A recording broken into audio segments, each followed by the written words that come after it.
ನಮಸ್ಕಾರ ಎಲ್ಲರಿಗೆ ಸಜನಾರ್ದನ್ ಸರ್ ಮಾತಾಡ್ತಾ ಇರೋದು ಕುಶಲವೇ ಕ್ಷೇಮವೇ ಸೌಖ್ಯವೇ. Welcome back to Ganesh Karanth cricket talks YouTube channel. Bharat T20 ಸರಣಿ ಜಯಿಸಿದೆ.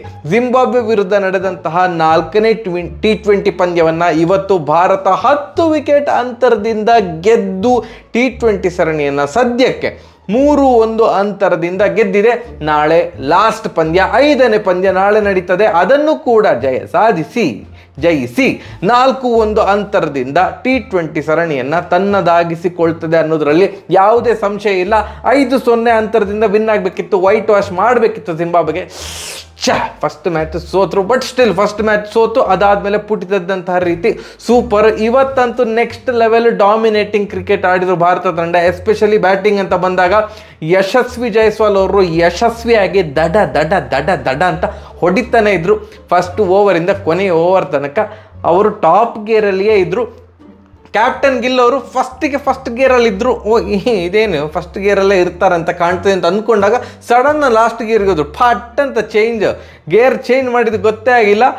ಇಬ್ಬರು ಸಹ ಸೂಪರ್ ಆಗಿ ಆಡಿ ಭಾರತಕ್ಕೆ 10 ವಿಕೆಟ್ಗಳ ಭರ್ಜರಿ ಜಯ ತರಿಸಿದ್ರು. ಫಸ್ಟ್ ಬೌಲಿಂಗ್ ಮಾಡಿದಂತಹ ಭಾರತ 152 ರನ್ನಿಗೆ ರಿಸ್ಟ್ರಿಕ್ಟ್ ಮಾಡಿದ್ರು ಜಿಂಬಾಬ್ವೆನ. ರಿಸ್ಟ್ರಿಕ್ಟ್ ಅಂದರೆ ಆಲ್ ಔಟ್ ಮಾಡಿದ್ರೆ ಇಲ್ಲ, 7 ವಿಕೆಟ್ ತೆಗೆದ್ರು. ಬಟ್ ಜಿಂಬಾಬ್ವೆನ ಹೊಗಳಲೇಬೇಕು ಇವತ್ತು. ಫಸ್ಟ್ 6 ಓವರ್ ಏನು ಪವರ್ ಪ್ಲೇ ಇದೆಯಲ್ಲ, ಭಾರಿ ಚಂದ ಮಾಡಿ ಆಡಿದರು, ತುಂಬ ಚಂದ ಮಾಡಿ. ಫಸ್ಟ್ 6 ಓವರ್ಗೆ 44 ರನ್ ಬಂತು. ಜಿಂಬಾಬ್ವೆ ಭಯಂಕರ ಮಾರ್ರೆ ಅಂತ ಅನ್ಸುತ್ತೆ. ಯಾಕಂತಂದರೆ ಅವರ 15 ಮ್ಯಾಚ್ಗಳಲ್ಲಿ ಫಸ್ಟ್ ಟೈಮ್, ಲಾಸ್ಟ್ 15 T20 ಪಂದ್ಯಗಳಲ್ಲಿ ಫಸ್ಟ್ ಟೈಮ್ ಅವರ ಓಪನರ್ಸ್ ಫಸ್ಟ್ ವಿಕೆಟ್ಗೆ 50ಕ್ಕಿಂತ ಜಾಸ್ತಿ ರನ್ ಕಲೆ ಹಾಕಿದ್ದು. ಎಸ್ಪೆಷಲಿ ಕೊನೆಯ 14 ಇವತ್ತಿನ ಮ್ಯಾಚ್ ಬಿಟ್ಟು ಕೊನೆಯ ಲಾಸ್ಟ್ 14 ಮ್ಯಾಚಲ್ಲಿ 8 ಮ್ಯಾಚನ್ನು ಸಿಂಗಲ್ ಡಿಜಿಟ್ ಆಗಿತ್ತಂತೆ ಫಸ್ಟ್ ವಿಕೆಟ್ ಪಾರ್ಟ್ನರ್ಶಿಪ್. ರಾಜಾಗೆ ತಲೆ ಕೆಟ್ಟೋಗಿತ್ತಂತ ಕಾಣ್ತದೆ. ಬಟ್ ಸ್ಟಿಲ್ ಕರೆಕ್ಟ್, ನಮ್ಮದೊಂದು ಬ್ಯಾಟರ್ ಎಂಥ ಕರ್ಮ ಅಂತ ಅರ್ಥ ಆಗೋದಿಲ್ಲ. ರಾಜಾಗೆ ತಲೆ ಕೆಟ್ಟು ಹೋಗಿತ್ತಂತ ಕಾಣ್ತದೆ. ಎಂತ ಓಪನಿಂಗೇ ಬರ್ತಾ ಇಲ್ಲ ಸಾವು ಅಂತ. ಇವತ್ತು ಅವರ ನಿರೀಕ್ಷೆಯನ್ನು ಹುಸಿ ಮಾಡಿದರು. ಅಂದರೆ ನಿರೀಕ್ಷೆ ಅಂದರೆ ಎಂತಪ್ಪ ಹೀಗೆಲ್ಲ ಆಗಿದೆ ಅಂತ ಅಂದ್ಕೊಳ್ತಿರುವಾಗ ಹುಸಿ ಮಾಡಿದರು. ಇಲ್ಲ ರಾಜಾ ಅವರೇ, ನಮ್ಮ ಬಗ್ಗೆ ನೀವು ತಪ್ಪು ಕಲ್ಪನೆ ಮಾಡಿದ್ದೀರಿ, ನಾವು ಚಂದ ಆಡ್ತೇವೆ ಅಂತ. ಓಪನರ್ಸು ಭಾರಿ ಚಂದ ಮಾಡಿ ಆಡಿದರು. ಅಂದರೆ ತುಂಬ ಚೆಂದಾಗಿ ಆಯಿತು. 18 ಓವರ್ ತನಕ ರನ್ ಬಂತು, ಬಟ್ ನಿರೀಕ್ಷೆ ಮಾಡಿದಷ್ಟು ರನ್ ಬರಲಿಲ್ಲ. 4 ವಿಕೆಟ್ ಹೋಗಿದ್ದಾಗಿತ್ತು 18 ಓವರ್ ತನಕ.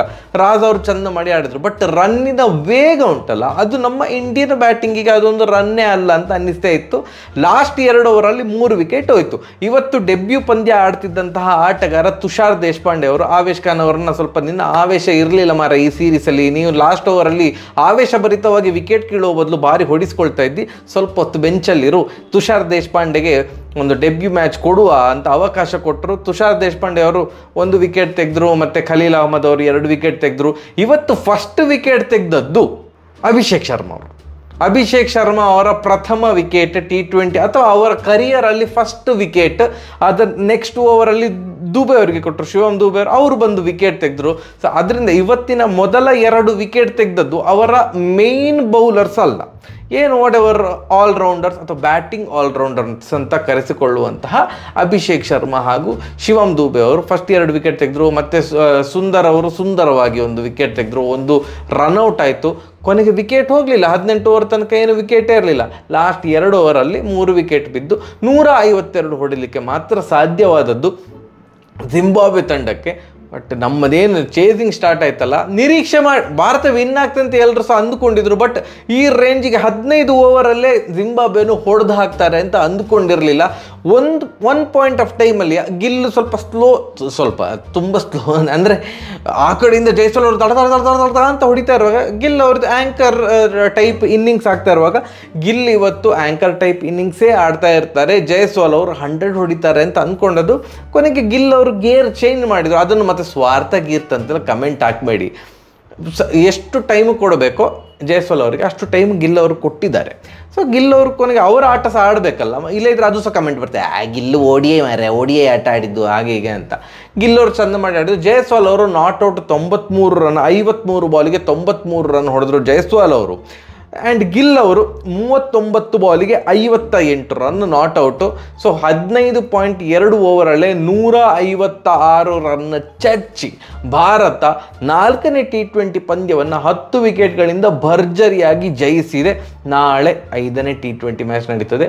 ನಾಳೆ ಬೈ ಎನಿ ಚಾನ್ಸ್ ಎಲ್ಲಾರು ಅಭಿಷೇಕ್ ಶರ್ಮಾ ಅವರಿಗೆ ಬೆಂಚಲ್ಲಿ ಕೂರಿಸಿ ಪರಾಗ್ ಅವ್ರನ್ನ ಆಡಿಸಿದರೆ ಆಶ್ಚರ್ಯ ಇಲ್ಲ. ಯಾಕಂತಂದರೆ ಪರಾಗ್ ಅವರಿಗೆ ಫಸ್ಟ್ ಮ್ಯಾಚ್ ಬ್ಯಾಟಿಂಗ್ ಸಿಕ್ಕಿತ್ತು, ಅವ್ರು 2 ರನ್ ಹೊಡೆದ್ರು ಅವರ ಡೆಬ್ಯೂ ಮ್ಯಾಚ್. ಸೆಕೆಂಡ್ ಮ್ಯಾಚ್ ಪಾಪ ಬ್ಯಾಟಿಂಗ್ ಕೂಡ ಸಿಗಲಿಲ್ಲ, ಅವಕಾಶ ಸಿಗಲಿಲ್ಲ, ಬ್ಯಾಟಿಂಗ್ ಅವಕಾಶ ಸಿಗಲಿಲ್ಲ. ಥರ್ಡ್ ಮ್ಯಾಚಿಂದ ವರ್ಲ್ಡ್ ಕಪ್ ಸ್ಕ್ವಾಡಲ್ಲಿ ಇದ್ದಂಥ ಬೆಂಚಲ್ಲಿ ಇದ್ದಂಥ ಆಟಗಾರರೆಲ್ಲ ಬಂದಿದ್ದರು, ಲೈಕ್ ಜೈಸ್ವಾಲ್ ಅವರು ಮತ್ತು ಸ್ಯಾಮ್ಸನ್ ಅವರೆಲ್ಲ ತಂಡಕ್ಕೆ ಸೇರಿಕೊಂಡಾಗ ಆವಾಗ ಇವರಿಗೆ ಅವಕಾಶ ವಂಚಿತರಾದರು, ಇವರು ಬೆಂಚಿಗೆ ಹೋದರು. ಆದ್ದರಿಂದ ನಾಳೆ ಅಭಿಷೇಕ್ ಶರ್ಮಾ ಅವರಿಗೆ ರೆಸ್ಟ್ ಕೊಟ್ಟು ಎಲ್ಲಿಯಾದರೂ ಪರಾಗ್ ಅವ್ರನ್ನ ಆಡಿಸಿದ್ರೆ ಆಶ್ಚರ್ಯ ಇಲ್ಲ. ಆಡು ಮಾರ್ರೆ ನೋಡುವ ಅಂತ ಅವಕಾಶ ಕೊಟ್ಟರೆ ಆಶ್ಚರ್ಯ ಏನು ಇಲ್ಲ. ಆ್ಯಂಡ್ ಇವತ್ತು ಭಾರತ ವರ್ಸಸ್ ಪಾಕಿಸ್ತಾನ ಫೈನಲ್. ಎಂತ ಮಾತಾಡ್ತಿ ಮಾರ್ರೆ, ಒಂದು ಮಾತಾಡೋದಕ್ಕೆ ಅರ್ಥ ಇಲ್ವಾ? ಅರ್ಥ ಉಂಟು. ಯಾರೆಲ್ಲ WCL ನೋಡ್ತಾ ಇದ್ದೀರಿ, ವರ್ಲ್ಡ್ ಚಾಂಪಿಯನ್ಶಿಪ್ ಲೀಗ್ ಅಥವಾ ವರ್ಲ್ಡ್ ಚಾಂಪಿಯನ್ಸ್ ಲೀಗ್, WCL 2024 ಇದರ ಫೈನಲ್ ಇವತ್ತು 9:30 ನಡೀತದೆ. ಭಾರತ ವರ್ಸಸ್ ಪಾಕಿಸ್ತಾನ. ಯಾರೆಲ್ಲ ನಿನ್ನೆ ಸೆಮಿಫೈನಲ್ ನೋಡಿದೆ, ನಾನು ಸೆಮಿಫೈನಲ್ ಪೂರ್ತಿ ಲೈವ್ ನೋಡಿದೆ, ಬಟ್ ನಿನ್ನೆ ವಿಡಿಯೋ ಮಾಡುವಂಥ ಮನಸ್ಸಿರಲಿಲ್ಲ. ಅಪರ್ಣ ಮ್ಯಾಮ್ ತೀರಿ ಹೋಗಿದ್ರು, ನನಗೆ ತುಂಬ ಆತ್ಮೀಯರಲ್ಲಿ ಒಬ್ಬರವರು. ಸೊ ಯಾವುದೇ ಮೂಡಿರಲಿಲ್ಲ ನನಗೆ ವಿಡಿಯೋ ಮಾಡಲಿಕ್ಕೆ. ನಿನ್ನೆ ಆಸ್ಟ್ರೇಲಿಯಾವನ್ನು ಡಮಾರ್ ಅಂತ ಮಾಡಿ ಹಾಕಿದರು. 20 ಓವರ್ಗಳ ಈ T20 ಏನು ಸರಣಿ ನಡೀತಾ ಉಂಟು, ಅದರಲ್ಲಿ ಲೀಗ್ ಹಂತದಲ್ಲಿ ಭಾರತ ಅಷ್ಟಕ್ಕಷ್ಟೇ ಆಡಿದಾಗಿತ್ತು. ನಂಗೆ ಭಾರಿ ಬೇಜಾರಾಗಿತ್ತು, ಭಾರತ ಎಂತ ಮಾರ ಹೀಗೆ ಆಡ್ತಾ ಉಂಟಂತ. ಬಟ್ ಸೆಮಿಫೈನಲ್ ಅಂತ ಬಂದಾಗ ಯುವರಾಜ್ ಸಿಂಗ್ ನೇತೃತ್ವದ ಭಾರತ ತಂಡ ಪೂರ್ತಿ ಹೊಡೆದು ಬಿಸಾಕಿದ್ರು. 86 ರನ್ನಿಂದ ಇನ್ನಾದರೂ ಮಾರ್ರೆ ಆಸ್ಟ್ರೇಲಿಯಾದ ಮೇಲೆ. ಯುವರಾಜ್ ಸಿಂಗ್ ಮತ್ತು ಪಠಾಣ್ ಬ್ರದರ್ಸ್, ರಾಬಿನ್ ಉತ್ತಪ್ಪ ಈ 4 ಜನ 50 ಹೊಡೆದು ಸೂಪರ್ ಅಂದರೆ ಸೂಪರ್. ನನ್ನ ಐಡಲ್ ಯುವರಾಜ್ ಸಿಂಗ್ ಬಗ್ಗೆ ಬಿಡಿ, ಅದು ನಾನು ಮಾತಾಡಿದ್ರೆ ಮತ್ತೆ ನಿಮಿಷಗಟ್ಟಲೆ ಮಾತಾಡ್ತಾ ಇರ್ತೇನೆ. Super, all the best team India. ಪಾಕಿಸ್ತಾನದ ಮೇಲೆ ಜಯ ಸಾಧಿಸಿ, ಲೀಗ್ ಹಂತದಲ್ಲಿ ಪಾಕಿಸ್ತಾನದ ಮೇಲೆ ಹೀನಾಯವಾಗಿ ಸೋತಿದ್ರು ಭಾರತ, ಜಯ ಸಾಧಿಸಲಿ ಅಂತ ನಾನು ಈ ಮೂಲಕ ಆಶಿಸ್ತೇನೆ. ಎಲ್ಲ ಕಡೆಯಿಂದ ಭಾರತವೇ ಟ್ರೋಫಿ ವಿನ್ ಆಗಬೇಕು, ಬೇರೆ ಯಾರು ಸಹ ಟ್ರೋಫಿ ವಿನ್ ಆಗಬಾರ್ದು. ಸರಿಯಾಗಿದ್ರೆ ಬರುವ, ನಮಸ್ಕಾರ.